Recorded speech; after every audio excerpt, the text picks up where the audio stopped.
There's the power steering leak.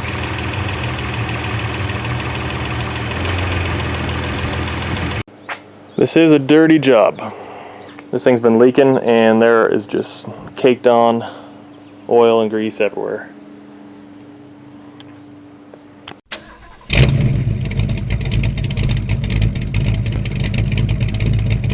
Hey guys, and welcome to Rig's Garage. Today I'm fixing the power steering line on my 2006 Honda Odyssey. It is dripping from an obvious place, and I will show you how to look at that right now. If this video helps you, hit that like button and subscribe to the channel. I appreciate it. Here we have the van, the victim. In this case, I have a super duper obvious leak right here. Sweet.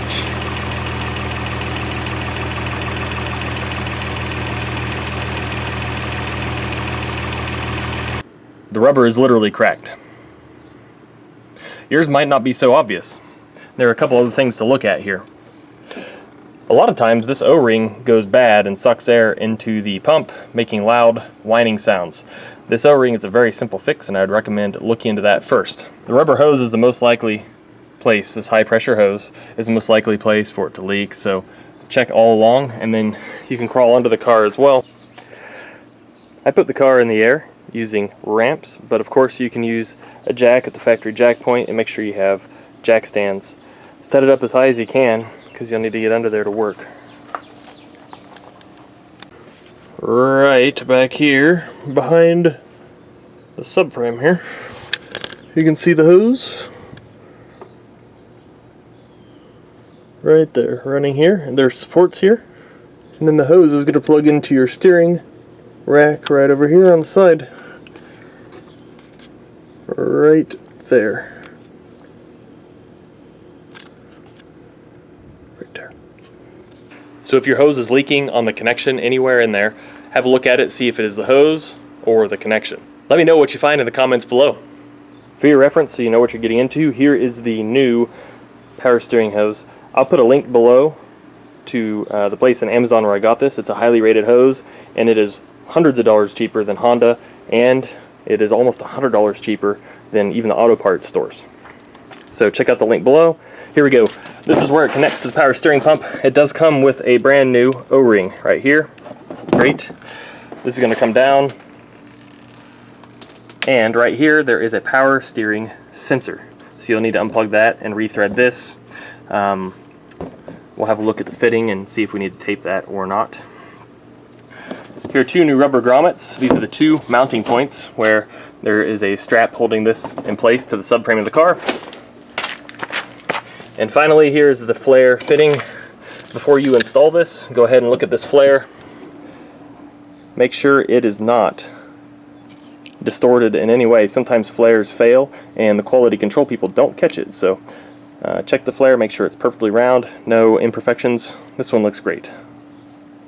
Alright, the first thing I did is I sprayed this rusty line fitting with penetrating lube, some PB Blaster. I'll link to that in the description below. Now I'm going to remove this first retainer with a 10mm wrench.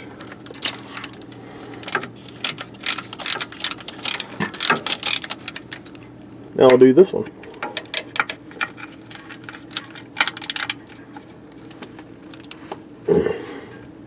Here's what the retainer looks like.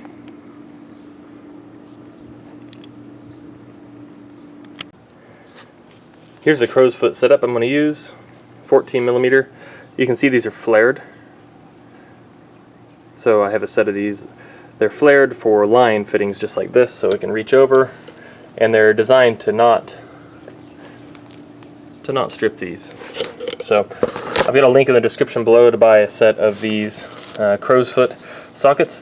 They work on this setup pretty well, but you need to be careful about bracing right here when you apply torque, so you're not pulling it down as you apply torque and then stripping your bolt because you're not on there square. Here's kind of the setup. I've got the extension right there, and the crow's foot is right there. Alright, the crow's foot started stripping, so I'm using this little line cutter, and I am just working it right here. I don't want to strip it all the way because I want to be able to get a 14mm deep socket on it, so I'm going to cut the line here. So I'm just tightening it and working it back and forth.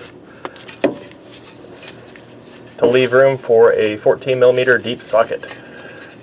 This is probably the easiest way to do it, or you can use a Sawzall. Just don't get any metal shavings in your system here.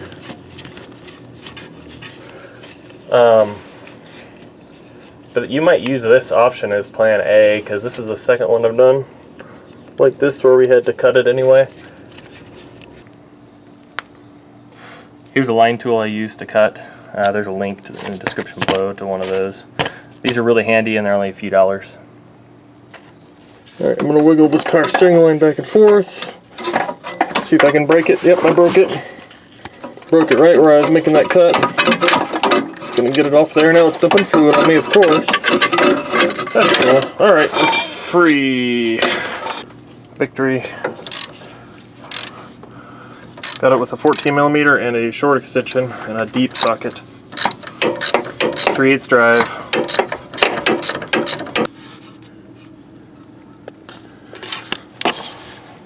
Here's the exhaust for reference. Don't forget to unplug the gray clip there on your power steering sensor setup. That is a simple pinch and pull. On the top of the engine here, disconnect the two 10mm bolts.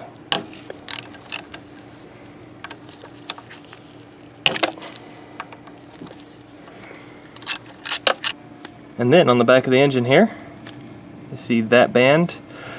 There's a 10mm bolt. If you follow the bracket to the back of the engine, right back in here.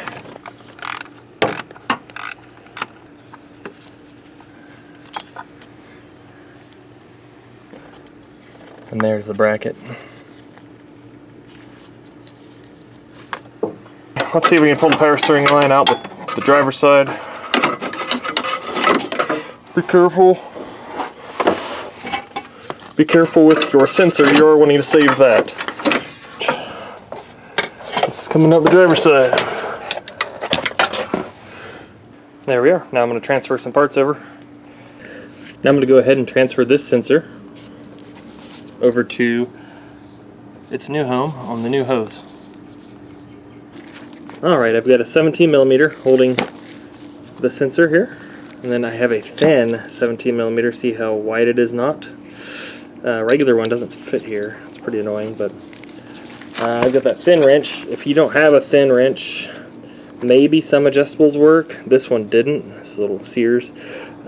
You could take a grinder to a wrench that you don't care about if you really need a thin wrench there too. But I'm trying to keep this sensor so I don't have to buy another one, so let's give it a shot.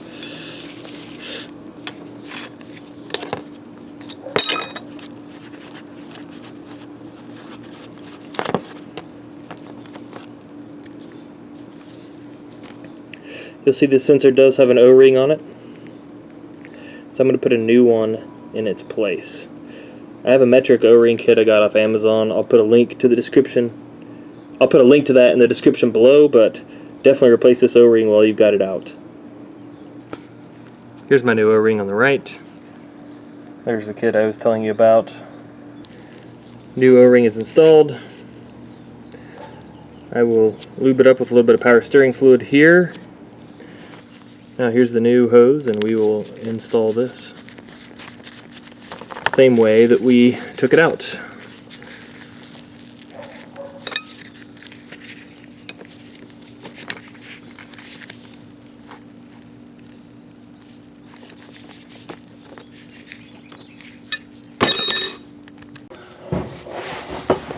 Alright, to install this, I'm to the left of the exhaust now, and I'm going to feed the rubber hose up underneath these air conditioning lines up into the top. So let's start with that.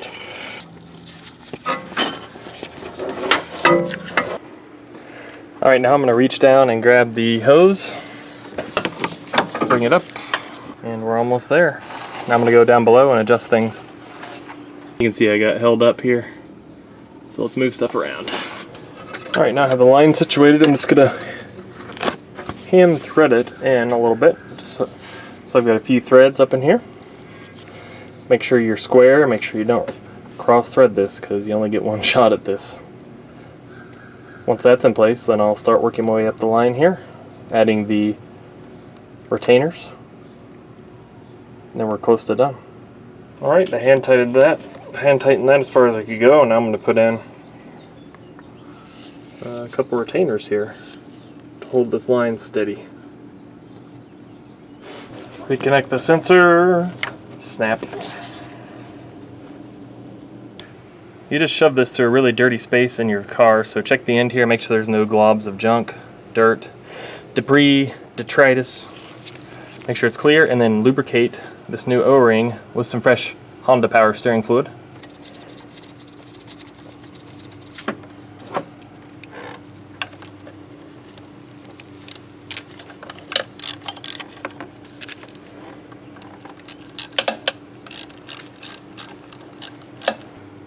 Go ahead and tighten this down.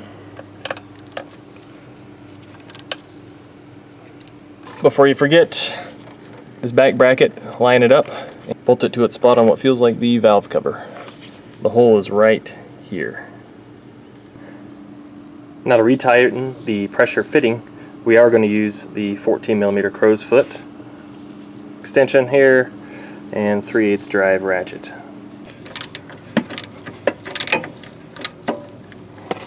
Now I'm going to use some Honda specific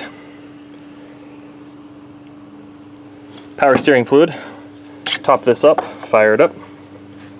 I will top this off and then I'll fire it up, crank the wheel back and forth to work out air bubbles, and I'm going to drive it, make sure I'm not leaking, and then I'm going to wash all of this down.